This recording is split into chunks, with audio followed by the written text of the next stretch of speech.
বিকশিত করো অন্তরতর হে, নির্মল করো, উজ্জ্বল করো, সুন্দর করো হে, জাগ্রত করো, উদ্যত করো, নির্ভয় করো হে, মঙ্গল করো, নিরলস নিঃসংশয় করো হে। My heart, you bloom, O Lord, thou art. Cleanse, brighten, make it beautiful, thou art. Awaken, enliven, make it fearless, thou art. Bless, driven, make it unequivocal, thou art.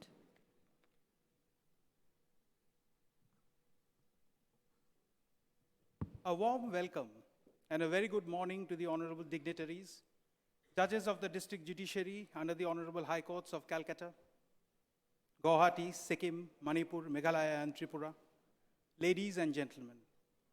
It is indeed an honor and a privilege to be here today amidst the legal luminaries of our great land, tasked as we are to initiate the inauguration of the East Zone Regional Conference on Contemporary Judicial Developments and Strengthening Justice through Law and Technology, organized by the National Judicial Academy in association with the Honorable High Court at Calcutta and the West Bengal Judicial Academy.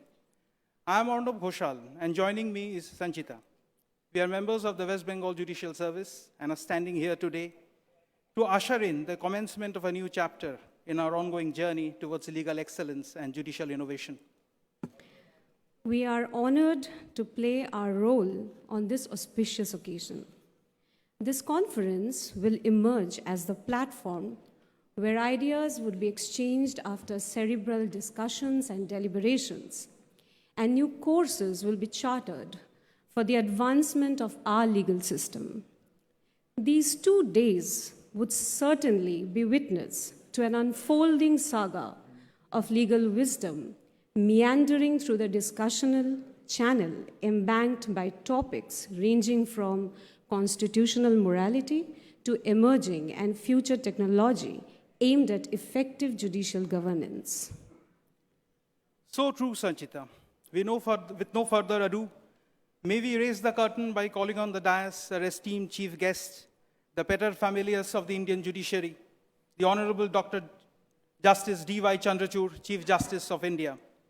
His Lordship's commitment to upholding the principles of justice and profound understanding of the law make him the ideal person to lead us in the present endeavor. Please join me in welcoming the Honorable Chief Justice of India. May I request the learned Registrar General, High Court at Calcutta, to kindly escort his Lordship to the Chief Guest's chair.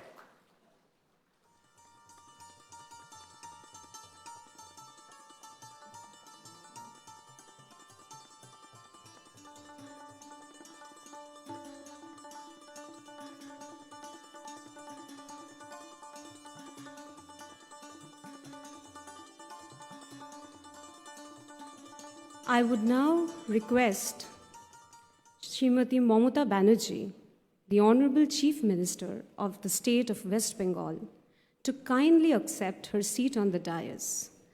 I take this opportunity to acknowledge the state's assistance in fructifying the conference and wholeheartedly thank the Honorable Chief Minister for the same. Learned Registrar Inspection 1 will please usher the Honorable Chief Minister on the dais.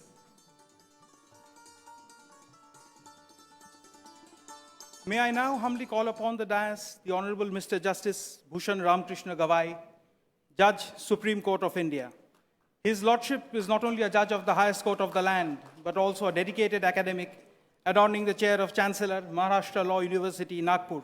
His Lordship may please be accompanied by the Director, NJ, West Bengal Judicial Academy. We are so proud and honored to have in this conference the Honorable Mr. Justice Dipankar Dotto, Judge, Supreme Court of India. His Lordship, a quondam teacher of constitutional law of the Calcutta University, is one of the dazzling products of the Calcutta Bar. His Lordship is requested to grace the dais. We are privileged to announce the presence of the Honorable Mr. Justice Rajesh Bindal, Judge, Supreme Court of India, and former Chief Justice of the Honorable High Court at Calcutta. His Lordship may kindly accept his seat on the dais. May I now cordially invite on the dais the Director of the National Judicial Academy, the Honorable Justice Aniruddha Bose, former judge of the Supreme Court of India and a legal academic of repute, and request him to grace the occasion.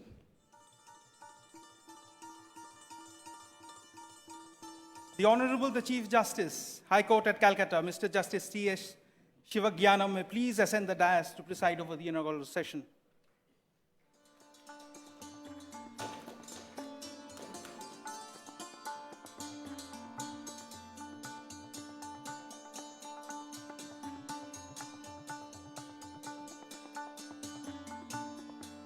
My Lord the Chief Justice has graced the dais.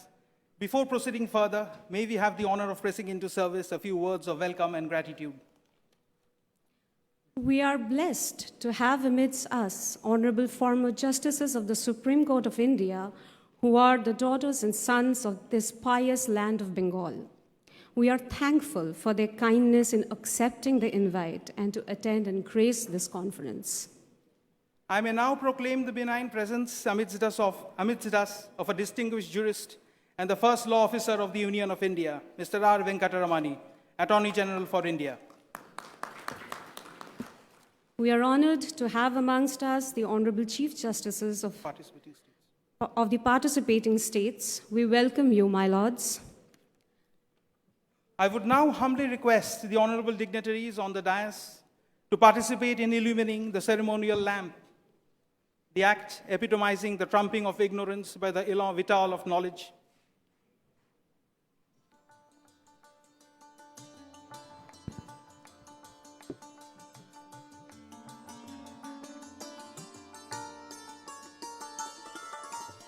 Shubham Karuti, Kalyanam Arekyam, Dhanasampad, Shatru Buddhi Vinashaya, Deeparjati Namastute. Deeparjati Param Brahma, Deeparjati Janardhana, Deepamihara Tu Papam, Deeparjati Namastute.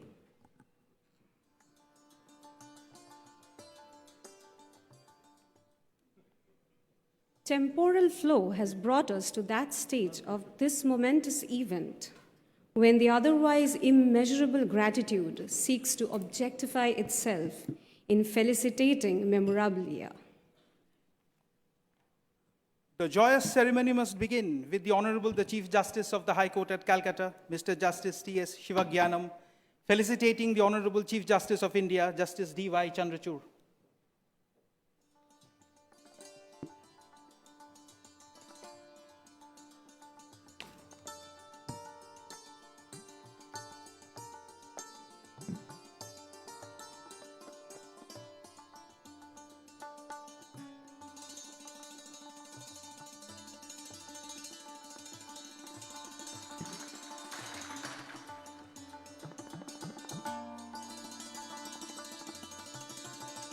May I now request the Honorable Justice I.P. Mukherjee, Judge, High Court at Calcutta, to felicitate the Honorable Chief Minister of the state, Srimati Mamata Banerjee.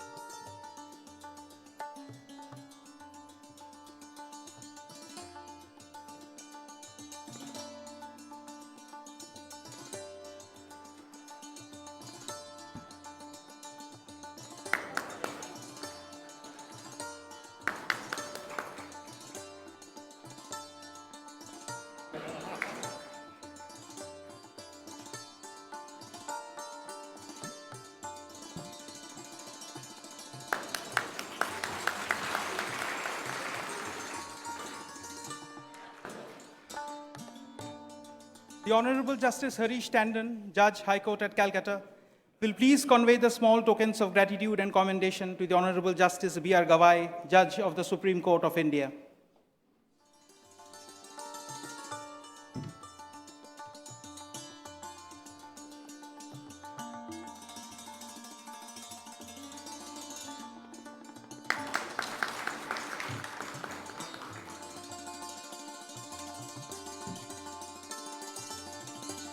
I would now request the Honorable Justice Shomin Shen, Judge, High Court at Calcutta, to do the honors by presenting the mementos to the Honorable Justice Dipankar Dotto, Judge of the Supreme Court of India.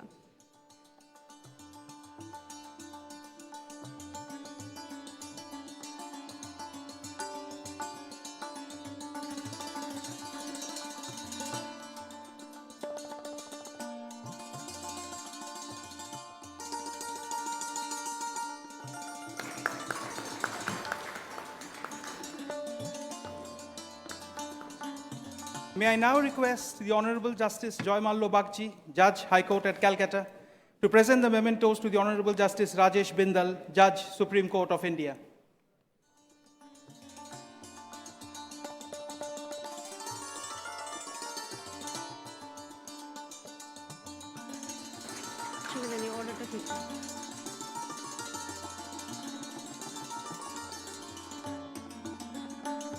The Honorable Justice Aniruddha Bose, former Judge of the Supreme Court of India and presently the Director of the National Judicial Academy, will please accept the memorabilia.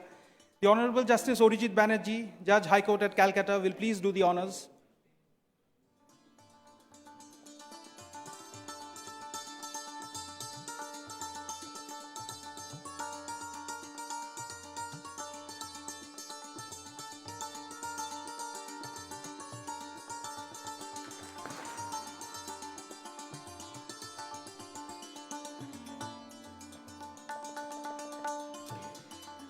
The learned Deputy Solicitor General, High Court at Calcutta, Shri Dheeraj Trivedi, will please pass on the compliments of the House to Shri R. Venkataramani, the learned Attorney General for India.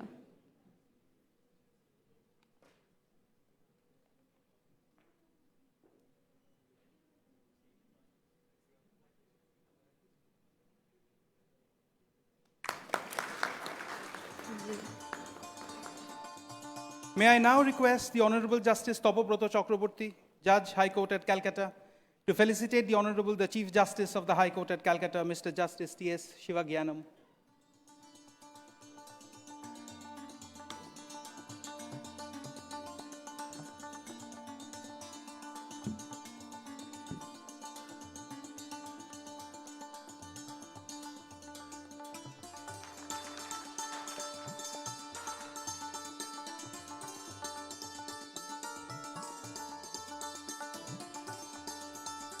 The Honorable Chief Justice, High Court at Calcutta, Mr. Justice T.S. Shivagyanam, presiding over the inaugural session, is requested to be pleased to deliver the welcome address. His Lordship's welcome address, I'm sure, would prime the intellect of the participants and goad them to deliver their best at the working sessions. My Lord.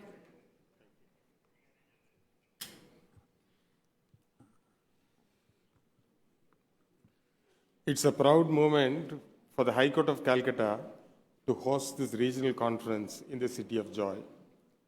At the very outset, I express my gratitude and sincere thanks to the Honorable Chief Justice of India, Dr. D.Y. Chandrachud, for gracing the occasion and to inaugurate the conference. I extend my heartiest welcome to your Lordship. I extend a warm welcome to the Honorable Chief Minister, Madam Mamata Banerjee, and express my thanks for the continued support to the High Court administration. I heartily welcome Honorable Justice B.R. Gawai, Judge Supreme Court of India, Honorable Justice Dipankar Datta, Judge Supreme Court of India, Honorable Justice Rajesh Bindal, Judge Supreme Court of India, Honorable Justice Aniruddha Bose, former Judge Supreme Court of India and Director of the National Judicial Academy, Honorable Justice Apresh Kumar Singh, Chief Justice, High Court of Tirupura,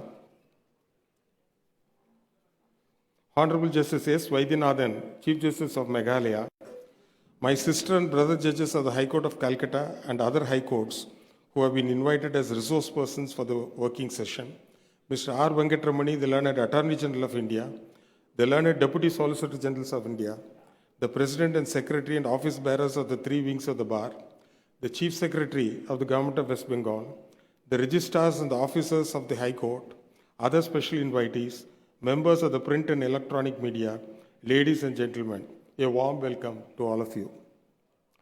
The High Court at Calcutta and the West Bengal Judicial Academy extend our sincere thanks to Honorable Justice Aniruddha Bose, the Director of the National Judicial Academy, for giving us this opportunity to host the conference in Kolkata. Being the oldest High Court in the country in its 163rd year of existence, the majesty of the High Court at Calcutta stands firm on its glorious past, commendable present, and aspiring future. Calcutta High Court is not only the oldest chartered High Court of the country, but also has been a dynamic institution. It has never hesitated to transform itself in accordance with the need of times, maintaining its own indigenous traditions.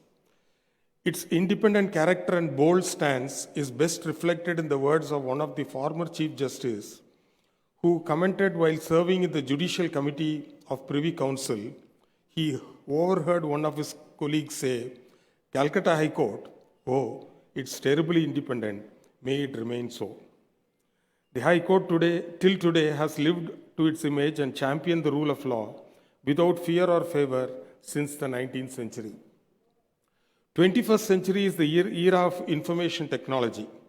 The first step in this endeavor was the creation of a database of cases by digitalization them and publication of the cost list of the High Court in digital form.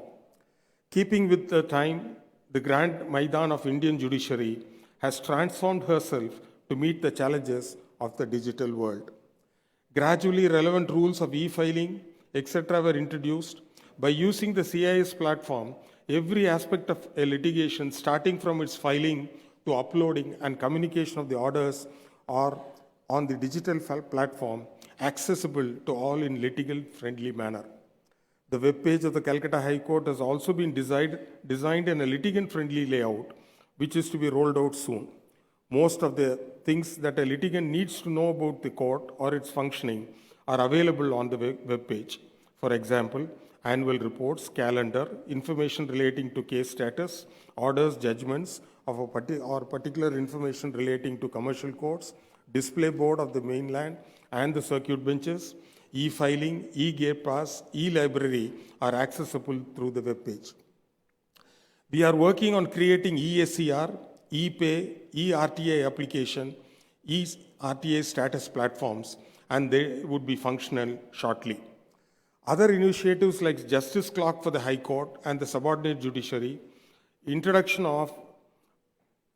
district judiciary, introduction of e-ACR through personal information system for the judicial officers, Android mobile applications for the High Court, orders and judgments using neutral citation have been undertaken. Last but not the least, the only silver lining of the pandemic, that is virtual hearing, have come to stay. Virtual hearing is available in all the courts to the litigants from anywhere in the world. Live streaming is another endeavor of the digital era, which we have accepted and adopted. Though not free from its concomitant irritants like trolls, etc., live streaming of hearings have enhanced transparency and accountability in the judicial process. We are in the process of implementing the initiative on paperless courts. In compliance with the desire and directions of the Honorable Chief Justice of India, the task of translating the reportable judgments of the Honorable Supreme Court of India as well as the High Court of Calcutta is being done with the assistance of the SUAS tool under the supervision of a committee of honorable judges constituted for the purpose. The website of the Calcutta High Court has been made accessible in terms of the directions of the Honorable Accessible Committee of the Supreme Court of India. Now, cost lists can be generated in HTML format for visually challenged persons with appropriate screen reader. Steps have also been taken to make the High Court building accessible to the physically challenged. In the era of tremendous technological advancement, we have taken measures to equip the district judiciary with the latest hardware equipment for enhancing productivity. We have provided judicial officers with high-end laptops, and speech dictation software are in the process of procuring digital law library for the judicial officers. We have already implemented the FASTER throughout the state of West Bengal and Andaman Islands. This would not have been possible but for the financial sanction provided by the government of West Bengal. We are proud to mention that the Honorable E-Committee of the Honorable Supreme Court, in their special edition of the newsletter, has elaborately showcased the various e-initiatives and best practices adopted by the High Court of Calcutta. We convey our sincere thanks to the Honorable Chief Justice of India. As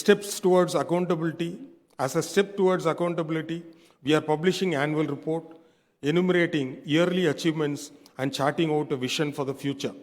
The first annual report was published in the year 2023, would show that in the last 5 years, we have been able to increase our disposal rate. As on 1st January 2019, the rate of disposal was 111.16%.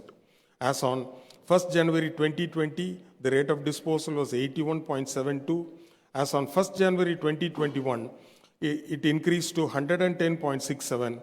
And as on 1st January 2022, the rate of disposal was 123.93%. And as on 1st January 2023, the rate of disposal was 120.84%. We are improving our rates of disposal. In sync with the laudable initiative taken by the Honorable Supreme Court of India for arrear reduction in the district judiciary, we are almost in the process of completion of the first phase of action plan formulated by the Honorable Apex Court. District case management committees have been formed in all the districts to deal with the issue of arrear reduction. Considering the pace at which the implementation measures are proceeding, we are confident of achieving the target of arrear reduction within the stipulated time. The Calcutta High Court is facing space crunch.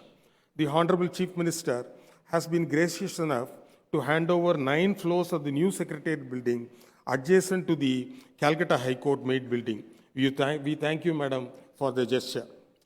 The state government has allotted to the High Court for the new High Court complex land for such purpose, which in my personal opinion may not be sufficient considering the future requirement, say for the next 50 years.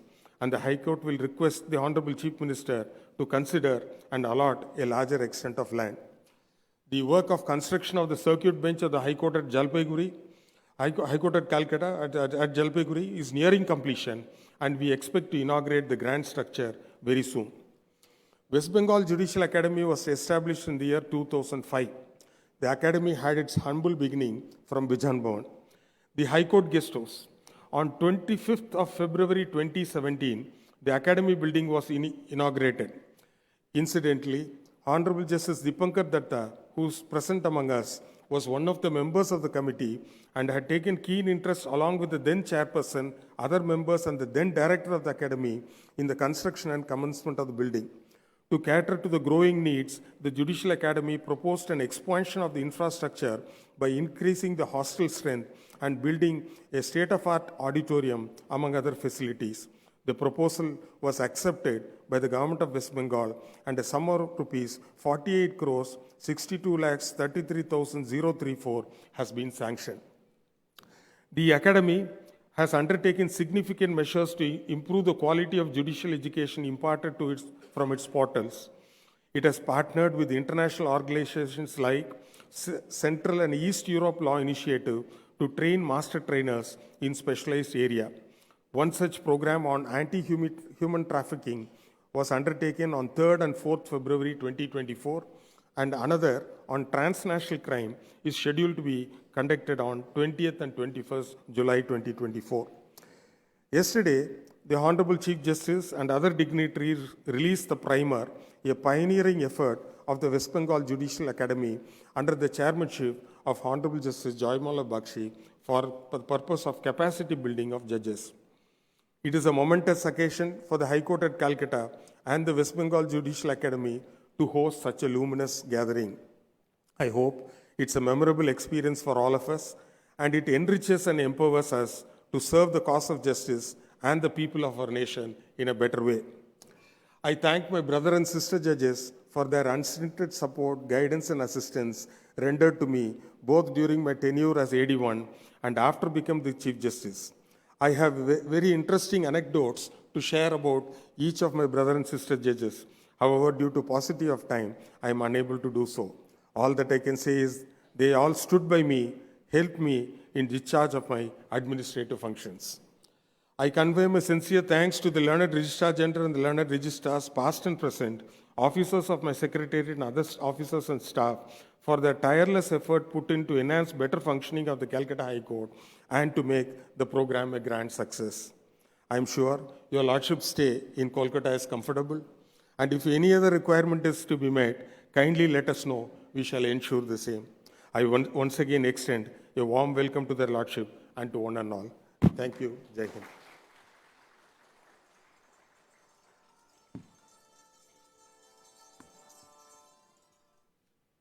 Thank you, my Lord, the Chief Justice, for the welcome address, which I am sure has not only warmed the cockles of our hearts, but has also indicated with sufficient clarity the purpose, direction, and the ultimate goal of the Honorable High Court at Calcutta, the Judicial Academy, and this conference. His Lordship's insights and visions will undoubtedly set the stage for productive discussions and meaningful outcomes. The time has come to request the Honorable Chief Minister of the State of West Bengal, Srimati Mamata Banerjee, to say a few words. Madam Chief Minister, if you may please.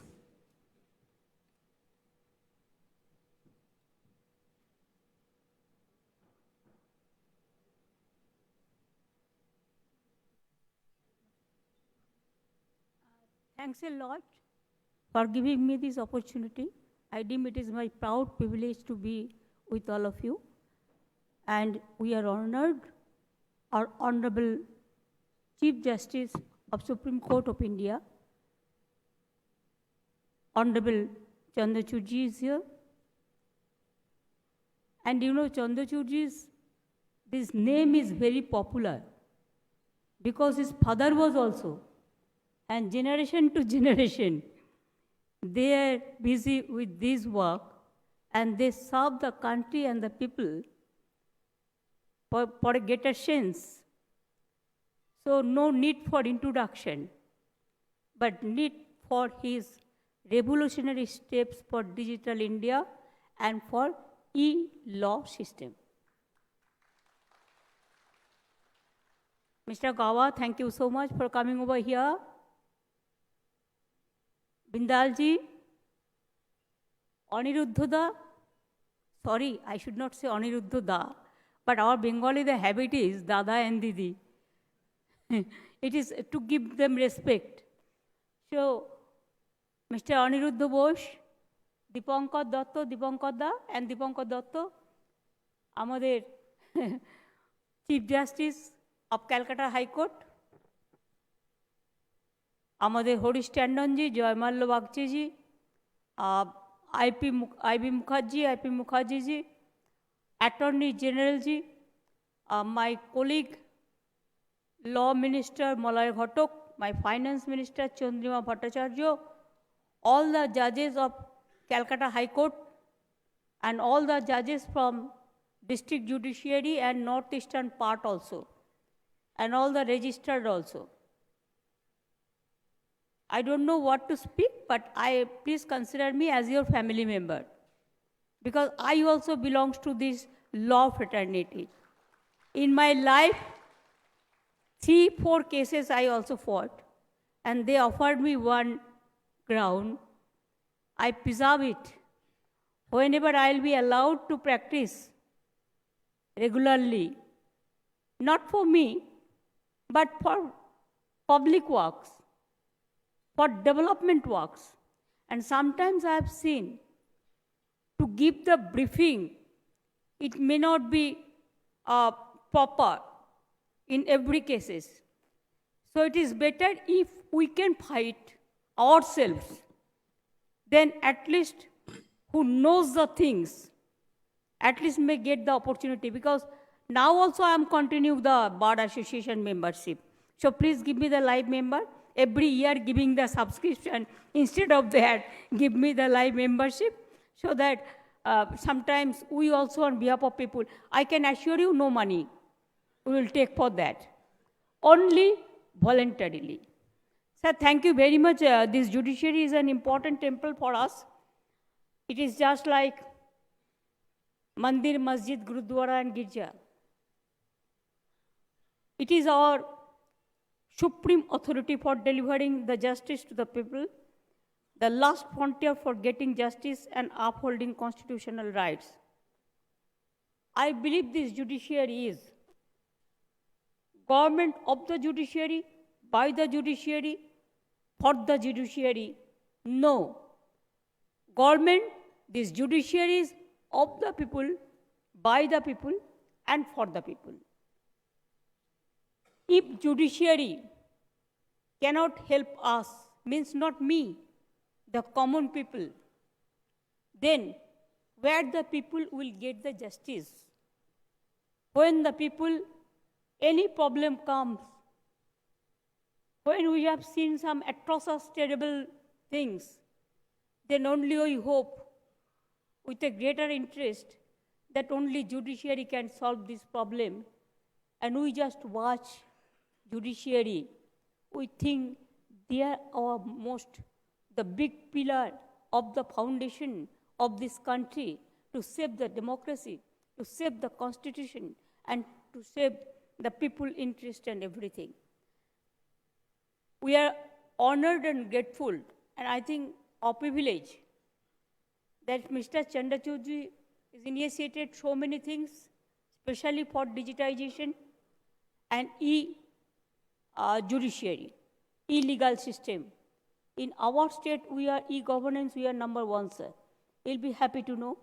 And in our state, we have already Honorable Chief Justice of Calcutta High Court has mentioned, we gave 1,000 crores we already spent for judiciary for development.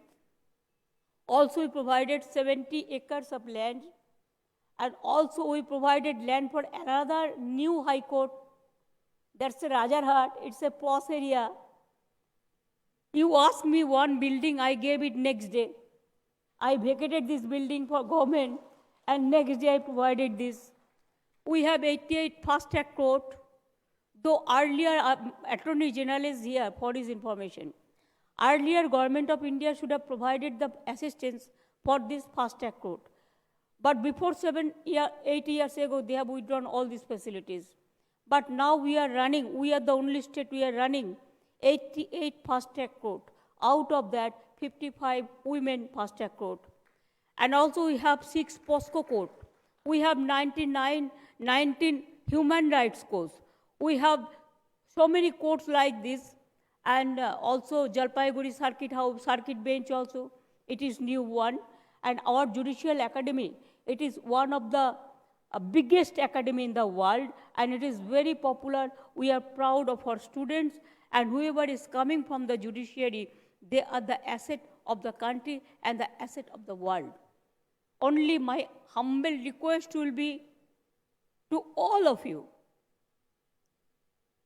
First, I want to apologize to mention this to all of you. It is not my intention to humiliate or manhandle to anyone, but my submission, my kind submission, that please see no political biasness in judiciary. Judiciary must be pure, absolutely pure, honest, secret, and let the people do the puja. Like Sanskrit, you know, they say sometimes puja, sometimes for all the caste, all the creed, all the community, all the people. Even northeastern people are here from Andaman. They are really neglected. Give them bigger opportunity. Sometimes to come to Calcutta and other places also for their greater interest, because nobody takes care for them. They are really neglected. I will appeal for them also. With this word, thank you very much for convening this conference here, and please do it in every time. From our side, there are so many places are available also. I thank to ITC for organizing all these things, West Bengal government, my chief secretary, my police commissioner, my law ministry, my finance ministry, and all, and press media and all. But at the same time, I will request you to do it more and more so that we can interact and we can open our mouth also. Thank you very much. Thanks a lot.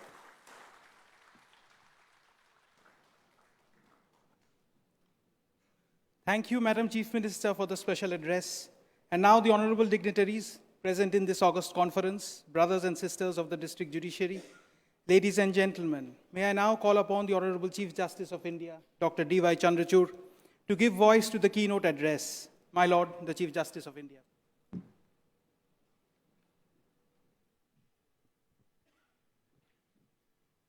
Namaskar. Honorable Ms. Mamta Banerjee ji, Honorable Chief Minister, my brother judges, Justice Bhushan Gavai, Justice Dipankar Datto, Justice Rajesh Bindal, Chief Justice of the Calcutta High Court, Justice T.S. Sivagnanam, Honorable Judges of the Calcutta High Court, Mr. R. Venkatramani, the very distinguished Attorney General for India, Justice Aniruddha Bose, Dada for us, who's been a very valued colleague and now the Director of the National Judicial Academy, the Law Minister, Finance Minister of the State of West Bengal, all the dignitaries who have come, judges who have come from across various states to attend the regional conference, ladies and gentlemen. The State Judicial Academy and the Chief Justice of the High Court could not have chosen a more topical area for our discussion over the next 2 days.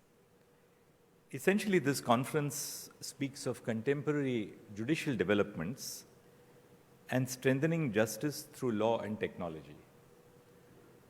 The word contemporary is very important because it does not speak about the work which we do in the abstract, but in the context of contemporary societal challenges which we as judges face in the work which we do. We therefore look at law and its intersection of technology from the perspective of the societal conditions in which those whom we serve exist in our societies. Because the true merit of our work lies in addressing the challenges faced by those at whose feet we are intended to serve, namely the common citizens of India. The first important theme that we are going to discuss is the principle of constitutional morality. Now, if you look at the Constitution, the text of our Constitution does not use the expression constitutional morality. This phrase, into inverted commas, constitutional morality, is not found anywhere in the Constitution. The Constitution uses the expression morality, but it does not use the expression constitutional morality. Now, all of you may be asking a basic question, which is, why are we discussing a phrase which is not used in the Constitution at all? What is the relevance to district judges, high court judges, to the officers of the state, to civil society, of a phrase which is not used in the Constitution? The Constitution uses the expression morality, but morality in the Constitution is used as a restraint on fundamental rights. The Constitution allows for restrictions to be imposed by law on the right to freedom of speech and expression under Article 19(1)(a) by Article 19(2) on various grounds, including morality. Likewise, the Constitution contemplates that restrictions can be imposed on the right to freedom of association, inter alia, on grounds of morality. So morality in Article 19(2) and Article 19(4) is a restraint on the rights of the citizens. Is that the morality that we speak of when we talk about constitutional morality? Now, that's one of the basic questions which we have to address. If constitutional morality has not been addressed in the Constitution as a textual expression, what is the value addition to the constitutional discourse that we in a regional conference, a high-powered conference of senior judges from across the region, are discussing this concept. That's the first question which I must very briefly try and make you all perhaps reflect on. How do you define what is undefined and what is not explicitly stated in the Constitution? Who will define the concept of constitutional morality? We exist in a federal structure. We exist in a federal structure which is marked by a great deal of diversity. I was born in Mumbai, belonged to a small village about 60, 70 kilometers away from Pune. My work took me to Allahabad as Chief Justice for 3 years. And now I look at the broader context of the Indian nation. And one thing which cannot but leave a very imperceptible mark on your heart and soul in the work which we do as judges in Delhi is to realize the importance of preserving the diversity of India. So how do we then dwell on the concept of constitutional morality? At one level, constitutional morality is founded in the preambular values, the values which the constitutional preamble sets out. But if these rights have already been enunciated elsewhere in the Constitution, then why constitutional morality? In fact, I was one of those who applied this concept of constitutional morality when I wrote the judgment in the first round of the battle between the NCT of Delhi and the Union of India about 6 or 7 years ago. And responding to that judgment, the learned Attorney General for India, Mr. Venugopal, asked me in another case, he says, Judge, where do you find this doctrine in the Constitution? It was an academic discourse as constitutional cases involve. At a certain level, the preamble defines concepts and refers to concepts such as justice, social, economic, and political, liberty of thought, expression, faith, belief, and worship, human dignity, equality, fraternity. Now, these rights, which the preamble refers to, are found in the text of the Constitution. Article 21, the right to life and personal liberty, equality in Article 14. Then why are we evolving this concept of constitutional morality? There is a more deeper reason.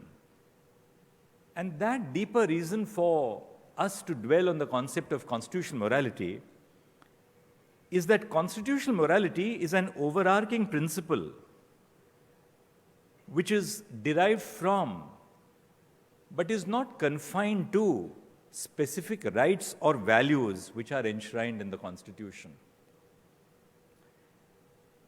Constitutional morality gives you a unifying constitutional ethic. It gives you a unifying constitutional ethic so every Indian citizen can think as she wishes to think.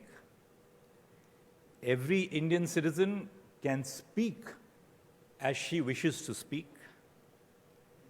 Every Indian citizen can worship as they intend to worship. Every Indian citizen is entitled to follow whoever they want to follow. Every Indian citizen is entitled to eat what she or he wants to eat. Every Indian citizen is entitled to marry whoever she or he wants to marry or not marry at all. In other words, what constitutional morality really opens up as a universe for all of us, particularly as judges, is to create a whole way of life which the Constitution has created.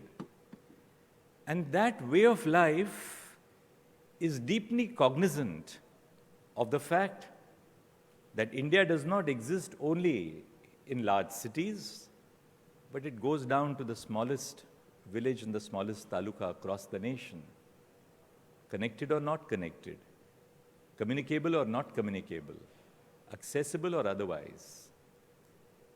And that is the true merit of the doctrine of constitutional morality. Constitutional morality, unlike morality, as I began by telling you, morality is a restraint on the rights of citizens. Constitutional morality, on the other hand, addresses itself to the state. Constitutional morality is a restraining factor on the state. But besides being a restraining facet of what the state has to respect, it imposes a duty on the state to facilitate the achievement of the kind of society which the Constitution envisages. Constitutional morality addresses itself to every component of society and to society as well. The Constitution is not merely a dialogue between the state and its citizens, or between the union and the states, or between the states and states. It's a dialogue within and between societies. And constitutional morality addresses itself to every component of society, and the society itself telling society that you must allow for conditions which respect diversity, promote inclusion, and pursue tolerance. The heart of the nation is our realization of the importance of diversity, the need for inclusion, and the ultimate pursuit of tolerance, which defines why we are, 75 years after the birth of the nation, still a nation with such beautiful diversity and colors. But above all, since we are judges, constitutional morality reflects an institutional commitment of the court system, the institutional commitment of each one of us that we are but subservient to these values of the Constitution. Too very often, when we are addressed as honor, and we are addressed as lordships or ladyships, there is a very grave danger, and people say that, well, the court is a temple of justice. There is a grave danger that we perceive ourselves as the deities in those temples.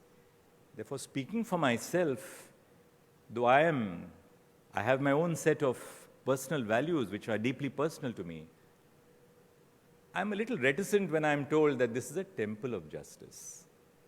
Because temple postulates that the judges are in the position of a deity. I would rather recast the role of the judge as a server of the people. And when you regard yourselves as people who are there to serve others, then you bring in the notion of compassion, of empathy, of judging others but not being judgmental about others, allowing other people to lead the lives as they lead. All of us know as judges that in the worst of criminal cases which come before us, we have a human being who is before us. And even when we exercise the power of sentencing, we do that with a sense of compassion, just as we do it with a sense of duty to the family of the victim who has been wronged. So it is these concepts of constitutional morality which I think are the key, not just for the judges of the Supreme Court or the High Court, but for the district judiciary itself, because the engagement of common citizens begins first and foremost with the district judiciary. The Supreme Court is the court of last resort, notwithstanding Article 32. The court of first resort are the district courts across the nation. The second aspect which I want to dwell on is why technology. All of us as judges have worked in conditions which are good, conditions which are not so good.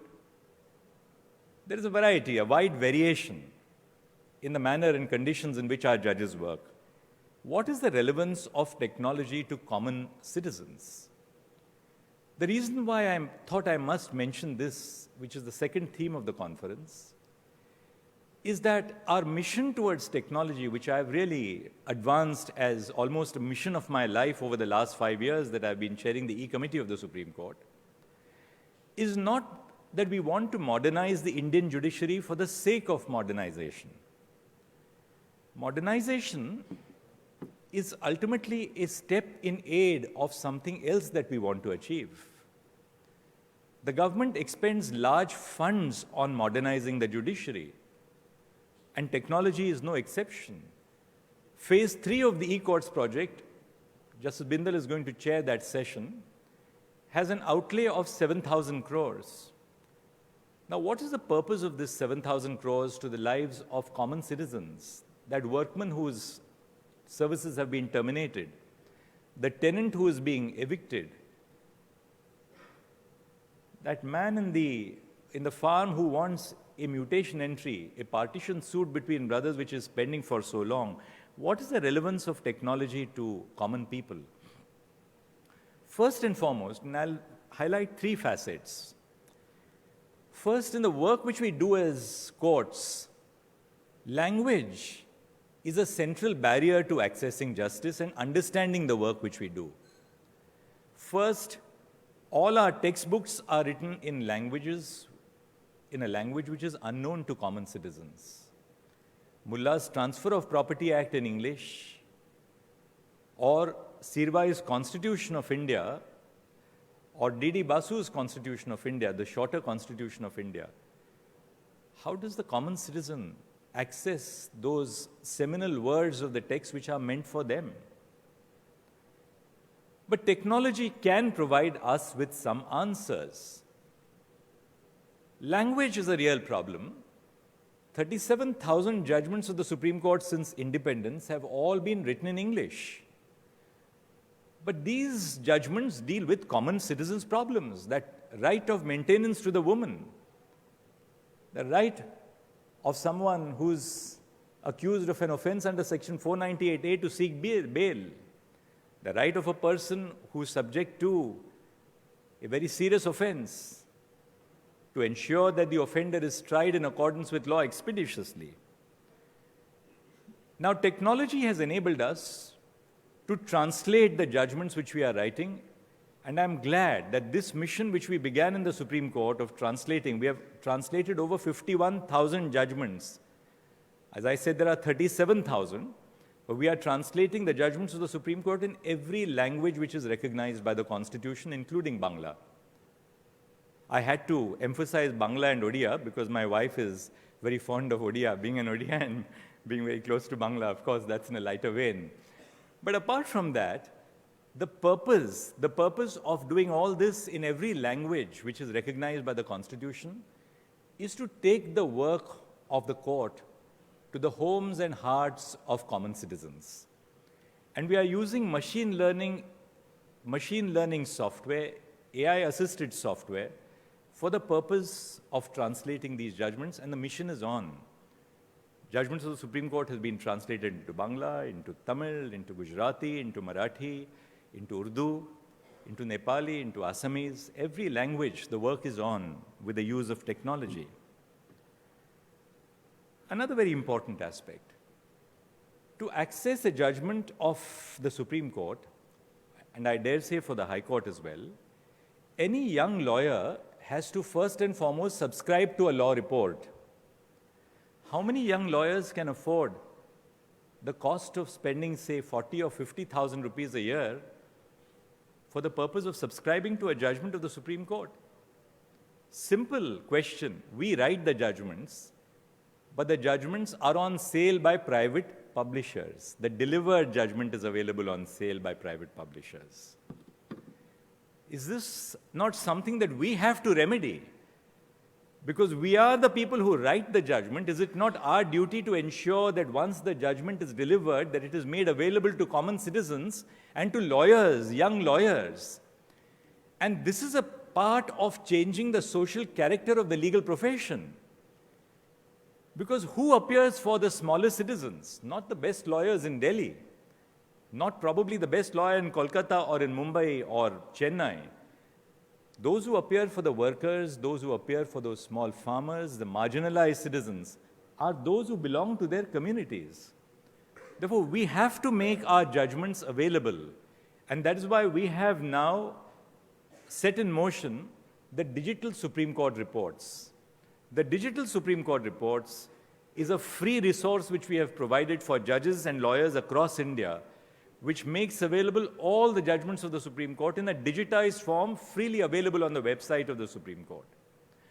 This is an effort to promote legal literacy, to allow for young lawyers who have no resources to pay to subscribe to these judgments. Second barrier, distance. Litigants can't come to the capital of every one of our large states, and West Bengal is no exception. It's a very large state. Maharashtra, where I grew up, is a very large state. Uttar Pradesh, where I had to do my work as a Chief Justice, is an exceptionally large state. How many litigants can actually come to the court, sometimes only to be told that ye to tarikh pe tarikh mil gayi? That means we are essentially ousting the litigant from the process of dispensing justice in our courts. Video conferencing, which was initiated during COVID-19, has two clear benefits. It provides for decentralized access to justice. Across India, there are demands that benches of the High Court should be created at more than one place. The Calcutta High Court, of course, has a bench at Jalpaiguri. It has you even have a bench at in Port Blair. Just as the Bombay High Court has a bench in Goa apart from Nagpur and Aurangabad. Allahabad has a bench in Lucknow, so many others. Madhya Pradesh has a bench in Jabalpur, in Indore, and Gwalior. Jabalpur, the principal seat. Now, what technology does is to allow for decentralized access to our courts. Why should access to the High Court, or for the matter the Supreme Court, be confined to one location? I always ask myself the question, is the Supreme Court of Tilakmarg, or is it the Supreme Court of India? Physically, we are situated in Tilakmarg, but we must open up the access to our courts to lawyers and citizens across India. Each citizen must know that the smallest case which comes to the Supreme Court, and that is a criticism of us judges. People tell us, why do you take up these small cases? Why are you so concerned about somebody who has been denied bail for an NDPS offense? My answer is very simple. Somebody who is a carrier in an NDPS case, for instance, or somebody who is guilty of a small assault and who is in jail for 8 months, 1 year or 2 years, will the Supreme Court not look at them? Now, the reason why I mention this is that technology allows us to listen to lawyers from across India, to hear the voices of those who are closest to the clients. That promotes a great deal of confidence in the work. Citizens have a great deal of confidence when they realize that the smallest case of pension, lost in bureaucratic apathy, nobody is deliberately denying anybody pension, but bureaucratic apathy. When you have a bureaucracy, there's bound to be bureaucratic procedures. That citizen is entitled to know with what seriousness my work is being attended by the Supreme Court. The third important barrier, the lack of awareness of court procedures. A citizen does not know what procedures are involved between the time that a case is lodged in the filings counter of the court to the first hearing in the Supreme Court. E-filing, which we have adopted, and not giving you all the figures, because I thought giving you all the figures and the great success story, every success story also tells us of still the work which is to be done. So I'm not giving you only part of the statistics. That's not my purpose. I thought I'll speak to you heart to heart. E-filing enables citizens to have streamlined access to justice. For instance, in the Supreme Court, we have been able to establish that a case which is filed by a particular date shall be listed before the bench for the first hearing by a particular date. In many high courts, for instance, I'm very deeply concerned about the fact that even urgent applications for bail will not be taken up for months on an end. This can't be the model of an ideal judicial system which we are adopting. We must give to citizens an assurance that a case which is filed by a particular date will be placed on the bench in the hands of a court which will deal with that grievance by a particular date. The National Judicial Data Grid. The National Judicial Data Grid is a mine of data, pending cases, disposed of cases. It goes down from the central level down to the last small court in the taluka. It has drill down features going down to the last case. End step. As you all know, the greatest difficulty which a litigant faces is trying to serve a summons on the defendant. The defendant will be away from home, away for a marriage, in hospital. 20 different reasons why a summons cannot be served. The poor plaintiff will languish trying to at least get the summons to be served. Technology has given us a very simple solution, which is the end step. The end step is a simple phone which works on a GPS, which identifies the location of the process server. When the process is served on the defendant, it will log in by the means of GPS when it was served, takes a picture and logs it onto the server. That's end step. Interoperable criminal justice system. Somebody who lodges an FIR, has the FIR been registered? What is the action taken on the FIR? It enables us to lift every aspect of an FIR as judges that we want to know in the course of the hearing of a bail application. Faster, which Brother Sivagnanam mentioned. The Supreme Court grants bail in a case. How do you ensure as judges that the order of bail has been implemented? The other day I came across an order of bail which was passed by one of our high courts. The judge of the high court, while disposing of the bail application, directed the trial judge to impose stringent conditions for the grant of bail, because the offense was, according to that judge, not a fairly serious offense. What the trial judge did was, while imposing the bail conditions, he directed a cash deposit of 10 lakhs with a surety in the like amount. 7 months after bail was granted, the lawyer was before us saying, for 7 months my client is languishing in jail because I've just not been able to put up the kind of surety for the grant of bail. So we have now developed a system called Faster in the Supreme Court. The system operates on the basis of blockchain technology. After an order granting bail is passed by the High Court or by the Supreme Court, the implementation of the order has to be ultimately done by the district judge and then ultimately the jail superintendent. Has the copy of the order been served on the jail superintendent? Has that order been made available to the district judge for implementation? And what action has been taken on the basis of that order? Has that order been implemented? Because it has not been implemented, it is not enough for us judges to say that, well, I've done my duty. Your duty does not end with laying down doctrine. Our duty extends to ensuring that these orders are actually implemented, and Faster technology has given us that particular modality. We are experimenting with artificial intelligence in the Supreme Court. People ask me, are we using artificial intelligence to deliver judgments? As someone who has spent 24 years in the art or science of judging, I don't want a machine-operated robot to write my judgment for me. The machine-operated robot may give a more mathematically correct answer in a claim for motor accidents compensation. I may make a multiplication error, but the machine-operated robot cannot have the sense of empathy, compassion, which a judge has. It may not have some of our failings, but even AI has failings. It has biases, depending on who has designed AI. But we are using AI in a very different context.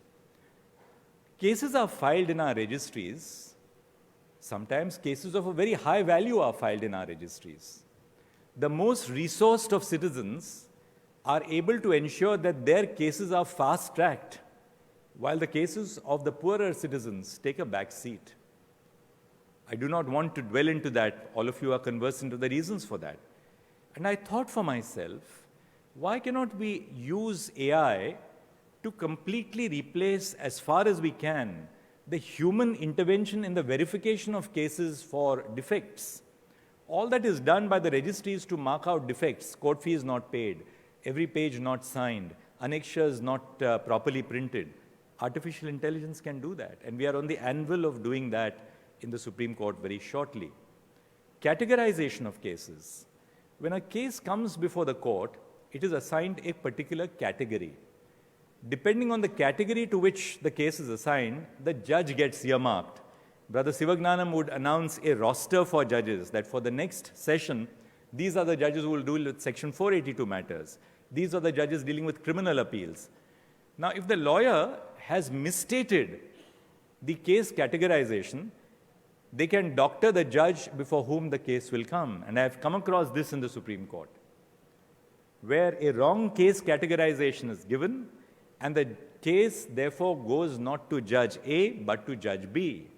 I'll make a good faith assumption that it was done by mistake, but it is not always the product of mistakes when the stakes are very high. And therefore, we can use artificial intelligence, which can read cases rapidly, the entire record rapidly, to at least give you a preliminary case categorization, which can enable us to manage our litigation better by clubbing cases which deal with common issues. Last point, and then I'll be done, on judgment writing. We are going to be discussing in a latter part of the two-day conference on judgment writing. I'd like all of you to spend a little time on asking yourselves one question. Who do we write for? Do we write for judges? Do we write for lawyers? Or do we write for those for whom we are delivering justice? What I'm trying to therefore emphasize is, in the way we write, our effort should be not to complexify the legal problem, but to render that problem as simple as you can. Simplicity, mind you, is not an easy art. It's the most difficult art. Because simplicity, the more simple you are, is a reflection of how uncluttered your mind is. A cluttered desk of a professional is a sign of a confused person who sits at the desk. An uncluttered desk is a sign of an uncluttered mind. And so also the art of judgment writing. We have to write for those for whom our judgments are meant.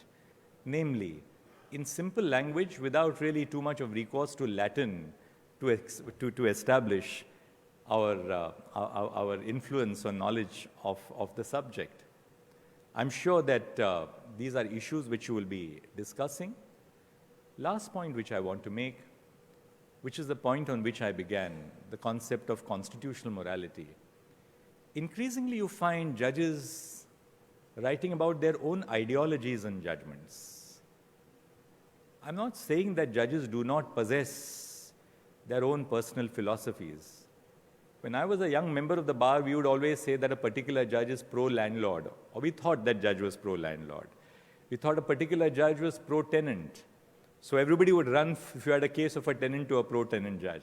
These are lawyers' perceptions. They're not always right. They're sometimes right, they're sometimes wrong. But the most important thing is how we as judges convey the work which we are doing.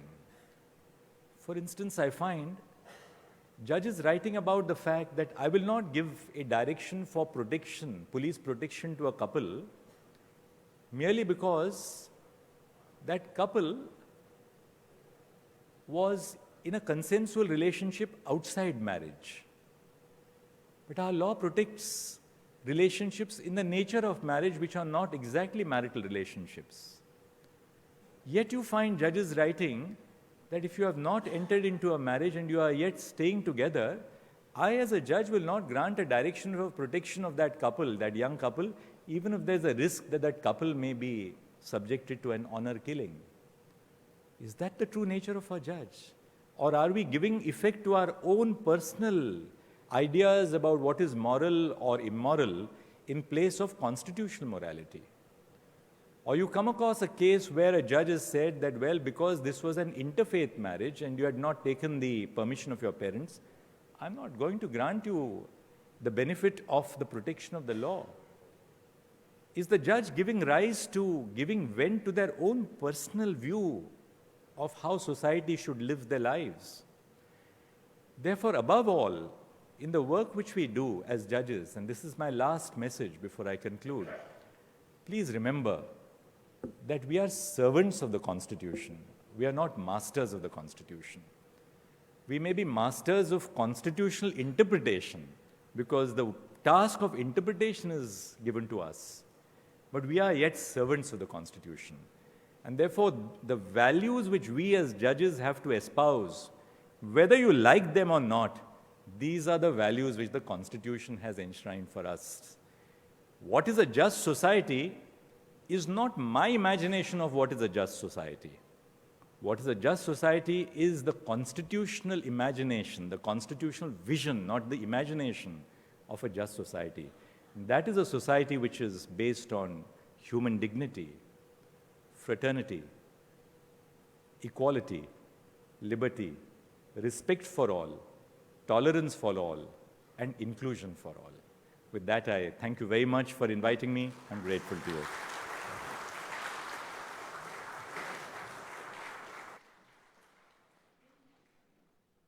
Thank you, my Lord, the Chief Justice of India, for the address that could only have emanated from a jurist par excellence, whose legal intellect has found nirvana in the perfect syncretic union of Occidental jurisprudence and indigenous principles of justice or nyaya. Honorable dignitaries, brothers and sisters of the District Judiciary of the participating states, ladies and gentlemen, within the next few minutes, the inaugural session would come to an end. Once the cadence of the national anthem wafts into silence, we shall proceed for a group photograph to freeze the present for posterity and then head for high tea. The group photograph would take a few minutes. We will be needing to make certain arrangements. The dignitaries on the dais would please remain on the dais. We will take 2-3 minutes for making the arrangements for the group photograph. But first, we must rise for the national anthem.